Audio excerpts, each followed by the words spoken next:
Уляля, отиваме сега на шопинг, ама не онлайн, както ние сме свикнали. Всичко по 20 евро, гледай какво става. Рокличките топс на Гърция, сините масички, всичко синьо наляво надясно.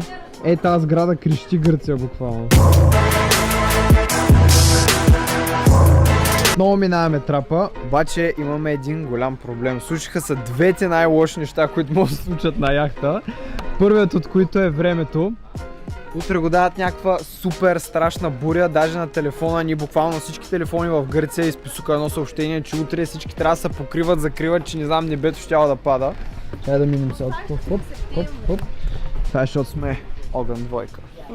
Втория проблем е, че след като капитан идваше и закачи тая лодка, въжето по някаква причина, понеже не бях справили двигателя, влезе отдолу в мотора и се замота на перката и лодката буквално почва да се пълни с вода. Яхтата почва да се пълни с вода и времето е... не да е кай на никой. И въпреки всичко сме на един уникален остров, така че надеждата и настроението умират последни. Какво ще кажеш, харесва ли ти за сега? Да,